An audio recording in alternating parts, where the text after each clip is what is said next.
क्या हर देश का प्रशासन एक ही तरह से चलता है या फिर हर समाज अपनी ज़रूरत के हिसाब से अलग तरीका अपनाता है? यहीं से आज की क्लास शुरू करते हैं। तो साफ साफ समझ लेते हैं, यह है BA सेमेस्टर 5, सब्जेक्ट है लोक प्रशासन, पब्लिक एडमिनिस्ट्रेशन, और किताब का नाम है तुलनात्मक प्रशासनिक व्यवस्थाएं। देखिए, इस सिंपल शब्दों में बात करते हैं। ये सब्जेक्ट हमें समझाता है कि अलग अलग देशों में सरकार और प्रशासन कैसे काम करते हैं और एक देश का मॉडल दूसरे देश से अलग क्यों होता है और क्यों वो मॉडल दूसरे देश में अपनाया नहीं जा सकता। जैसे कि अमेरिका का एक हम प्रशासनिक मॉडल अपनाते हैं, वहाँ की सरकार के जो नियम हैं वो हम अगर भारत में अपनाएं तो वो यहाँ काम नहीं करेंगे, क्योंकि वो अमेरिका के लिए बनाए गए हैं। यही अगर भारत के नियम अमेरिका में लागू किए जाएँ तो वहाँ काम नहीं करेंगे, है ना। इस किताब में हम देखेंगे विकसित और विकासशील देशों का प्रशासन, रिक्स का मॉडल, ब्रिटेन, अमेरिका, फ्रांस और ऐसी उन कई देशों की शासन प्रणालियाँ। सोचो ज़रा, यही कंपैरिजन कॉन्सेप्ट को क्लियर कर देगा तो एग्ज़ाम अच्छे से जाएगा, है ना। तो आपका स्टडी मित्र होने के नाते मैं एक बात आपको सीधे सा कह रहा हूँ, ये सब्जेक्ट जो है लोक प्रशासन, ये रटने का तो बिल्कुल भी नहीं है भाई लोग। अगर लॉजिक समझ में आ गया कि भाई किसकी शक्ति क्या काम आती है और आखिर सरकार चलती कैसे है, प्रशासन काम कैसे करता है, तो ये सब्जेक्ट बड़ा ही इजी हो जाएगा। तो मित्रों, शुरू करते हैं। यह है सेमेस्टर 5, सब्जेक्ट है पब्लिक एडमिनिस्ट्रेशन। मित्रों, अब सबसे पहले समझते हैं कि हमारी जो बुक है तुलनात्मक प्रशासनिक व्यवस्थाएं, आखिर ये है क्या। लोक प्रशासन वह विषय है जो सरकार की नीतियों को लागू करने की प्रक्रिया और प्रशासनिक व्यवस्थाओं का अध्ययन करता है। यह प्रशासन, संगठन और जन सेवा की कार्य प्रणाली को समझने में सहायता करता है। ये परिभाषा आप आराम से अपनी बुक के अंदर नोट भी कर सकते हैं, साथ ही एग्जाम में भी इस परिभाषा को as it is same to same लिख सकते हैं। ये लोक प्रशासन की परिभाषा है। सिंपल शब्दों में कहें तो ये किताब हमें सिखाती है कि अलग अलग देशों का प्रशासन, वहाँ यानी कि वहाँ की सरकार, वहाँ का जो सिस्टम है, प्रशासन का मतलब आप सिस्टम समझ सकते हैं, है ना, कैसे काम करता है और एक दूसरे से अलग क्यों होता है। यानी कि अमेरिका का सिस्टम अलग है, सरकार का काम करने का तरीका, वहीं भारत का अलग है, फ्रांस का अलग है, सब देशों का अलग अलग है। या हम देशों की व्यवस्थाओं को अलग अलग पढ़ने के बजाय तुलना करके पढ़ेंगे। सिर्फ अमेरिका का ना पढ़ के, सिर्फ फ्रांस का ना पढ़ के, हम उनको कंपैरिजन करेंगे कि भाई अमेरिका और फ्रांस में क्या डिफरेंस है, अमेरिका और भारत में क्या डिफरेंस है सरकारी तौर पर, सिस्टम के तौर पर, और दूसरे देशों की जो शासन प्रणालियाँ हैं उनको भी यहाँ पर समझेंगे। Public administration deals with how government organisations manage public policies and services. It explains how administration works to serve people efficiently and responsibly.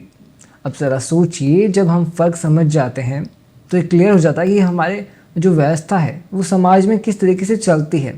आपको आइडिया लग गया होगा कि हम इसमें क्या बात करने वाले हैं। हम कई देशों के आपस में सिस्टम को बस कंपैरिजन तौर पे पढ़ेंगे कि अमेरिका का कैसा है और फ्रांस का कैसा है, ठीक है।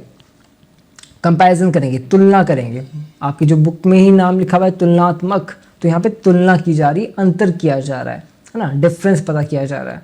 तो चलिए एक बार फटाफट से सिलेबस भी देख लेते हैं कि हमारा सिलेबस कैसा है। इस वीडियो में सिर्फ सिलेबस देखेंगे, रेगुलर क्लासेस में हम टॉपिक वाइज इनको अच्छे से पढ़ेंगे भी।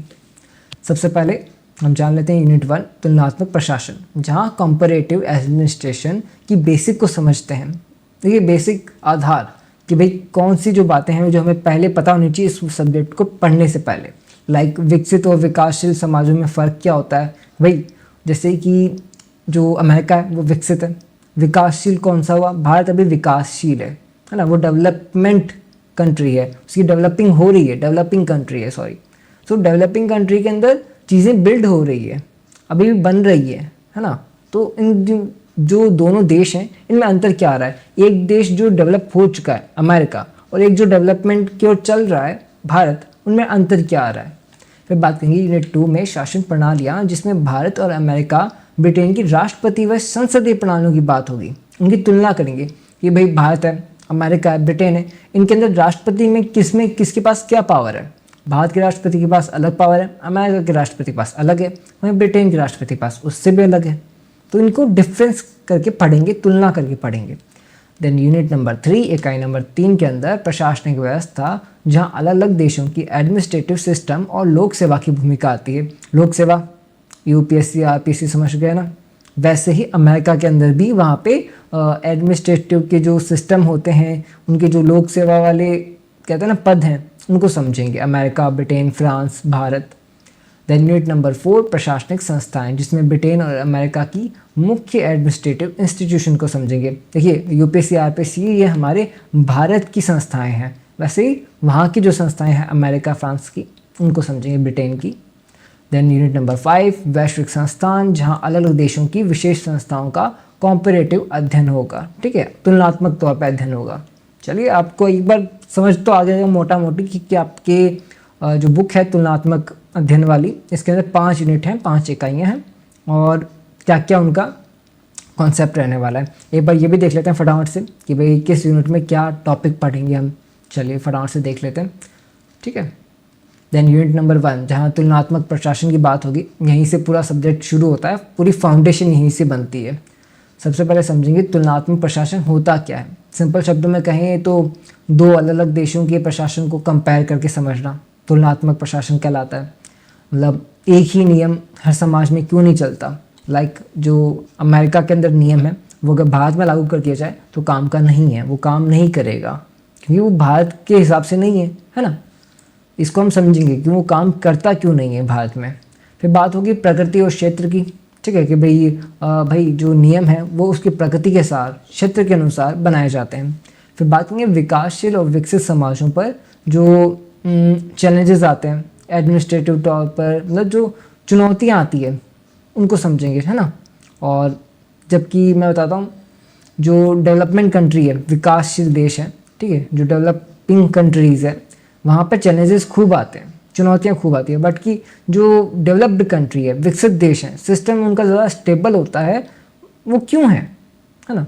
एक तरफ चुनौतियाँ नहीं और दूसरी तरफ कोई चुनौतियाँ है ही नहीं, वहाँ स्टेबल है, स्थिर चीज़ें हो रही है। वो क्यों हो रहा है उसको समझेंगे।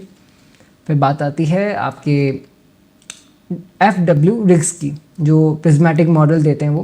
तो भाई इस मॉडल के बारे में एक चीज़ ध्यान रखना, ये कई ऐसे देश हैं जो पूरी तरह ट्रेडिशनल नहीं होते। ट्रेडिशनल मतलब पारंपरिक, ना ही ट्रेडिशनल है पूरी तरह से, ना ही मॉडर्न है पूरी तरह से, आधुनिक भी नहीं है, ना ही ट्रेडिशनल है ना ही मॉडर्न है, वो इन दोनों के बीच के हैं। मतलब ट्रेडिशनल थोड़ा अपना रखा है, थोड़ा मॉडर्न अपना रखा है। वो क्या कहलाते हैं, प्रिज्मेटिक सोसाइटी कहलाते हैं। क्या कहलाते हैं, prismatic society, FW rigs. Okay, FW rigs का ये जो मॉडल है प्रिज्मेटिक मॉडल, जिसके अंदर वो देश जो पारंपरिक भी हैं साथ में और मॉडर्न भी हैं साथ में, यानी दोनों चीज़ों को साथ लेकर चल रहे हैं। ठीक है, सिर्फ एक चीज़ पे फोकस नहीं है, वो दोनों चीज़ों को साथ लेकर चल रहे हैं। इसको पढ़ेंगे हम अच्छे से अंदर जब रेगुलर क्लासेस हमारी शुरू होगी तब। और आखिर में हम पढ़ेंगे इसमें ब्रिटेन, अमेरिका, फ्रांस के संविधान की मुख्य व्यवस्थाएं, जो विशेषताएं इनकी, स्पेशलाइज जो हैं इसकी स्पेशलिटीज़, उनको पढ़ने वाले हैं। यहीं से कंपैरिजन भी शुरू हो जाएगा। फिर बात करेंगे यूनिट नंबर 2 की, इकाई नंबर 2 की, जहाँ शासन प्रणालियाँ समझेंगे, सरकार अलग देशों में किस तरह कैसे काम करती है। सबसे पहले बात करते हैं राष्ट्रपति के पद की और स्थिति की। देखिए भारत और अमेरिका दोनों में राष्ट्रपति है, लेकिन उनकी पावर एक जैसी नहीं है। भारत के राष्ट्रपति की पावर अलग है और अमेरिका के राष्ट्रपति की पावर अलग है। नाम एक है बट काम अलग अलग है इन दोनों का। फिर हम कह सकते हैं कि जैसे कि भारत का राष्ट्रपति जो है वो ज़्यादातर सेरेमोनियल होता है, जबकि अमेरिका का राष्ट्रपति रियल एग्जीक्यूटिव पावर रखता है। मतलब जो भारत का राष्ट्रपति, उसके पास जो सिस्टम के अंदर भूमिका है वो थोड़ी कम है। वहीं अमेरिका के राष्ट्रपति की जो सिस्टम में भूमिका है वो ज़्यादा है, ज़्यादा पावर है ना। इन दोनों के बीच में ये फ़र्क क्यों है और इस फ़र्क से क्या प्रभाव पड़ता है इस सिस्टम पर, वो हम इसमें समझेंगे। फिर बात आती है शासन प्रणालियों की, जहाँ ब्रिटेन में संसदीय प्रणाली चलती है, प्रधानमंत्री सबसे पावरफुल होता है, और अमेरिका में अध्यक्षात्मक प्रणाली चलती है, फ्रांस में भी अध्यक्षात्मक व्यवस्था है। मतलब इसको हम समझने वाले हैं कि कहाँ पे किसकी क्या व्यवस्था है ना। America, France, great Britain. Okay, चलिए फिर यूनिट नंबर 3 इतना रहेगा आपके। फिर यूनिट नंबर 3 अब आ चुका है, जहाँ पे प्रशासनिक व्यवस्था की बात करेंगे। तो सरकार के फैसले ग्राउंड लेवल पर कैसे काम करते हैं। लाइक समझिए फाइलों के अंदर एक नियम बना दिया गया, ठीक है, कि भाई ये काम किया जाने वाला है, बट उस काम को कौन करेगा, कैसे वो काम करवाया जाएगा, कौन इस पर निगरानी रखेगा, है ना, उस चीज़ को यहाँ पे हम समझते हैं। या हम देखते हैं ग्रेट ब्रिटेन, अमेरिका, फ्रांस और चीन और नेपाल की प्रशासनिक व्यवस्थाएं। सोचिए ज़रा, हर देश का प्रशासन, उसकी राजनीति, संस्कृति और व्यवस्था कैसे हिसाब से अलग अलग क्यों होती है। मतलब हर देश का जो कहते हैं एनवायरनमेंट है वो अलग है, उसकी व्यवस्था अलग है। इसको हम यहाँ समझने वाले हैं अच्छे से। फिर बात करेंगे प्रशासन की भूमिका और प्रकृति की। मतलब प्रशासन सिर्फ फाइल्स चलाने का काम नहीं है, बल्कि पॉलिसीज़ जो बनाई हैं, जो नियम बनाए हैं, उनको लोगों तक पहुंचाना, जिम्मेदारी से उनको निभाना, और ख़ासकर केंद्रीय प्रशासन की जो जिम्मेदारी है उसमें इंपॉर्टेंट हो जाती है। यानी केंद्र ने कोई रूल निकाला तो उसका तो पहले इम्प्लीमेंट होना ज़रूरी है, उसके पहले काम होना ज़रूरी है, क्योंकि केंद्र सरकार की तरफ से ऑर्डर आया है ना। तो वो कैसे ऑर्डर कंप्लीट किया जाता है, कैसे उसकी निगरानी की जाती है, वो इस यूनिट में हम समझने वाले हैं, यूनिट नंबर 3 के अंदर। साथ में पब्लिक सर्वेंट्स, यानी कि जो लोक सेवा के पद हैं, सरकार और जनता के बीच का जो सेतु है, वो काम करते हैं लोक सेवा के पद। ठीक है, जैसे मैंने आपको बता ही दिया, यूपीएससी, आईपीएससी, जो हमारे इंडिया के अंदर ये पद हैं, ये संस्थाएं हैं। चलिए फिर बात करेंगे हम अपने यूनिट नंबर 4 की, प्रशासनिक संस्थाओं की। यहाँ हम ग्रेट ब्रिटेन की प्रमुख संस्थाएं, यहाँ ट्रेजरी, देश की वित्तीय नीतियों और खर्चों को संभालने वाली जो संस्थाएं हैं उन पे बात की जाएगी।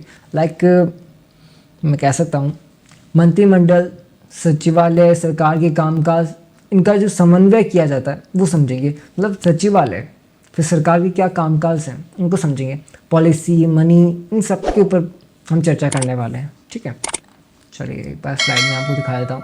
साथ में अमेरिका की भी बात होगी।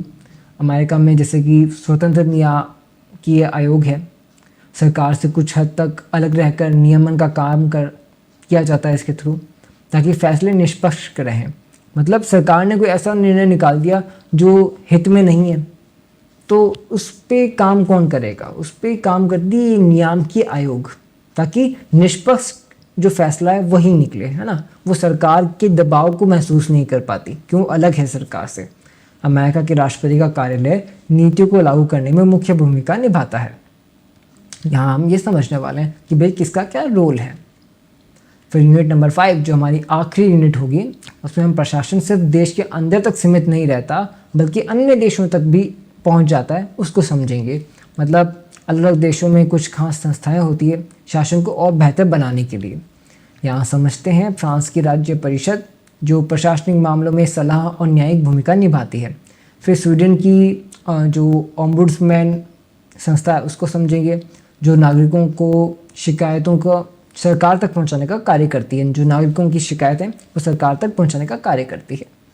इसके बाद आता है भारत का लोकपाल, जो प्रशासन में पारदर्शिता और जवाबदेही लाने का प्रयास करता है। साथ ही संयुक्त राज्य अमेरिका का राज्य प्रशासन और विदेश विभाग, जो प्रशासन और विदेश नीति दोनों को संभालते हैं। मतलब विदेश नीति भी कौन संभाल रहा है, ये अपना विदेश विभाग। ये सब कुछ आपके लोक प्रशासन के अंदर आता है। इसी के साथ हमने हमारा पूरा सिलेबस एक बार एक नज़र में तो देख लिया कि भाई सिलेबस में क्या क्या टॉपिक्स हैं जो हम पढ़ने वाले हैं। अगर आपको ये नोट करना है तो आपको सिलेबस आपको यहाँ मिल चुका है, आपसे नोट कर लीजिएगा। विद ऑल्सो अगर आपको PDF चाहिए इसका तो टेलीग्राम पर आपको अवेलेबल हो जाएगा, आप टेलीग्राम चैनल को ज्वाइन कर लीजिए। और साथ में वेट कीजिए रेगुलर क्लासेस का, क्योंकि 7 तारीख से आपकी रेगुलर क्लासेस शुरू होने वाली है और कुछ खास किया जाएगा इन रेगुलर क्लासेस के अंदर। तो चलिए आपको अलविदा देने का टाइम आ गया है। ऑल राइट, आज हमने BA सेमेस्टर 5 लोक प्रशासन पब्लिक एडमिनिस्ट्रेशन की जो किताब है तुलनात्मक प्रशासनिक व्यवस्थाएं, इसका पूरा सिलेबस देख लिया है। आपको समझ आ गया होगा कि भाई क्या क्या रहने वाला है। तो जुड़े रहिए MGC मित्राध्याय के साथ। आपका अपना स्टडी मित्र, धन्यवाद।